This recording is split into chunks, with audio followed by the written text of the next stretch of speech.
നമസ്കാരം. സുഭാഷിതൻ ഡിജിറ്റൽ ചാനലിൽ സ്വാഗതം. ഇപ്പോൾ പോയിക്കൊണ്ടിരിക്കുന്ന സാധനം അതാണ്. അങ്ങനെ ഉണ്ടല്ലോ, നമ്മളെപ്പോഴും ഇങ്ങനെ പഴയ കാര്യങ്ങൾ മാത്രം പറഞ്ഞ് ലോകകാര്യം ആഗോളകാര്യമൊക്കെ പറഞ്ഞ് പോകുന്നുള്ള ഇപ്പോൾ പോകുന്ന വാർത്ത എന്താണെന്ന് വെച്ചാൽ കണിച്ചകുളങ്ങരയിൽ ബോംബ് പൊട്ടുകയാണ്. കണിച്ചകുളങ്ങരയിലാണല്ലോ നമ്മുടെ വെള്ളാപ്പള്ളി നടേശൻ അവരുടെ വീട്.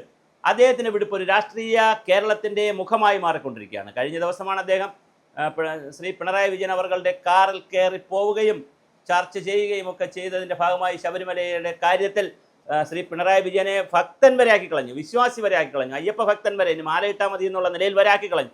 ആ നിലയിലൊക്കെ ശ്രീ വെള്ളാപ്പള്ളി പറഞ്ഞപ്പോൾ തീർച്ചയായിട്ടും വളരെ വലിയ തോതിലാണ് വിവാദങ്ങളുണ്ടായത്. കോൺഗ്രസിന് അല്ലെങ്കിൽ വി ഡി സതീശൻ അവരുടെ ധാരാളം തെറി പറയുന്നുണ്ട്.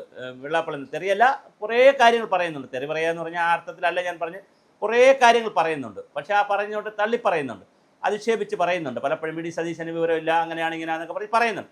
പക്ഷേ അത് പറയുന്നതിനിടയിലാണ് ബി ജെ പിയുടെ വി മുരളീധരൻ അവിടെ കണിച്ചകുളങ്ങരയിൽ എത്തിയിരിക്കുന്നത്. ബി ജെ പിയുടെ മുൻ കേന്ദ്രമന്ത്രിയാണ്, മുൻ ബി ജെ പി പ്രസിഡൻ്റാണ് അദ്ദേഹം. നായർ സർവീസ് സൊസൈറ്റിയുടെ വെള്ളാപ്പള്ളി നടേശൻ്റെ കളിച്ചകുളങ്ങരയിൽ ചെന്ന് അദ്ദേഹവുമായി സംസാരിച്ചു കൊണ്ടിരിക്കുകയാണ്. അപ്പോൾ അടുത്ത രാഷ്ട്രീയ മാനം എന്താണെന്ന് കേരളം അറിയേണ്ടതുണ്ട്. ഇവിടുത്തെ രണ്ട് പ്രമുഖ സമുദായത്തിലെ അല്ലെങ്കിൽ ഹിന്ദു മതത്തിലെ രണ്ട് പ്രധാനപ്പെട്ട സമുദായങ്ങളാണ്. വോട്ട് ബാങ്കുകൾ തന്നെ കയ്യിലുള്ളതാണ്. ഒന്ന് SNDPയും ഒന്ന് NSSും. അവരുടെ നിലപാടുകൾ എല്ലാ കാലത്തും വലിയ ചർച്ച ചെയ്തിട്ടുണ്ട് കേരളം.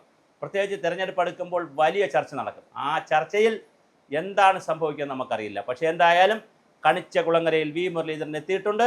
കണിച്ചകുളങ്ങരയിലെ രാഷ്ട്രീയ ബോംബ് എങ്ങനെയാണ് കേരളത്തിൽ ഇനി അടുത്ത് പൊട്ടാൻ പോകുന്നത്? ഇത് കഴിഞ്ഞ് വി മുരളീധരൻ എന്ത് പറയും? വി മുരളീധരൻ എന്തെങ്കിലും പറഞ്ഞാൽ അതിൽ കോൺട്രവേഴ്സി എന്തെങ്കിലും ഉണ്ടായിട്ട് വെള്ളാപ്പള്ളി എന്ത് പറയും? അങ്ങനെ രസകരമാണ് ഇനിയിപ്പോൾ അടുത്ത ദിവസങ്ങൾ. എന്തായാലും പഞ്ചായത്ത് തെരഞ്ഞെടുപ്പ് വരുന്നു, നമുക്കെല്ലാവർക്കും കാത്തിരുന്ന് കാണാം.